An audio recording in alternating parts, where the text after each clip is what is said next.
Now, in terms of career advice, you mentioned a couple of things that you tell like people on your team, go, learn how to write, learn how to speak, but a millennial just starting out, what would you advise them to do in terms of either the hard skills or the soft skills?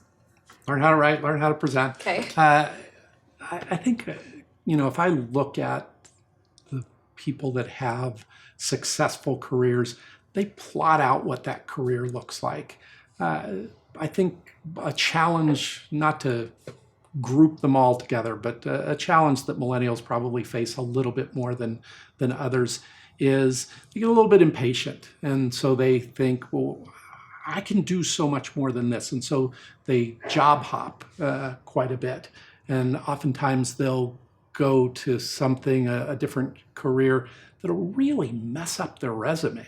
Mm-hmm. And that resume needs to look like a progressive document. It needs to look like, okay, so they determined they wanted to be a marketer here.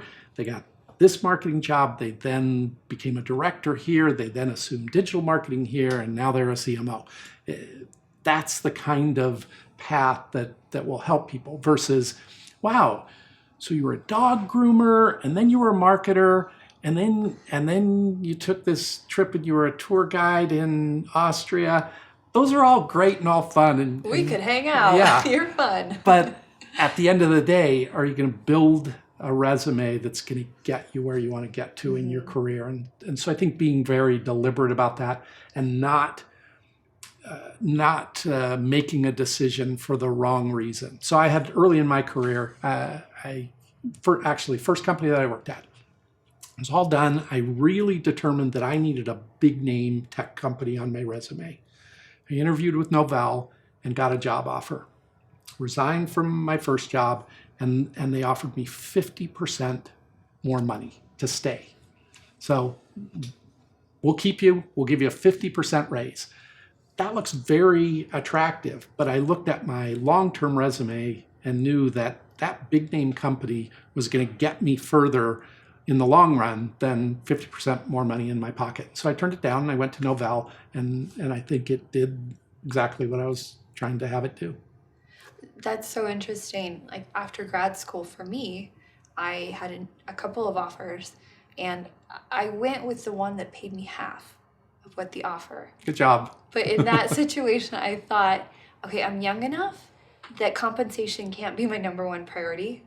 It needs to be what I can accomplish in that role and how I can, scale it to the next thing. Right. And I swear that has served me better than any other decision I've made. Yeah. Was being intentional. And I had a lot of people arguing, like, why wouldn't you go with the one that made you more? Like, there are bills to pay. And it was a gut check, but it was also, this position to me is going to be bigger in what follows. Yeah, I think you look at it in the exact right way. I mean, there's so many things that come into play.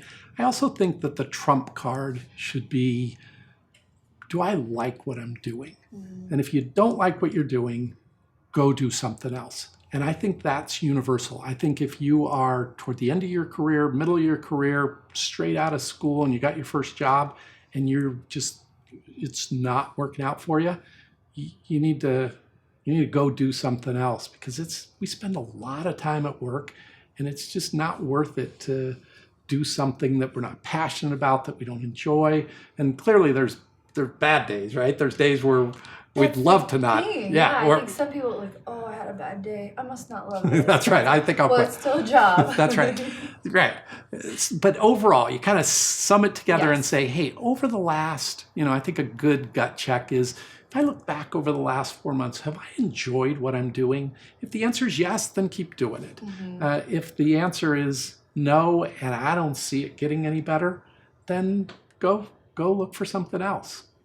Yeah, I mean, Steve Jobs has said that in a commencement speech, I believe, where he said, if you have this many consecutive days of not enjoying what you're doing, it's time for you to move on, and that's okay. And I've had, I think, twice in my career where I have left not even knowing what my next step was, but kind of trusting that, I'm gonna figure this out, but I'll do better spending full time figuring it out than staying where I'm at. Yeah, that's a good way to look at it.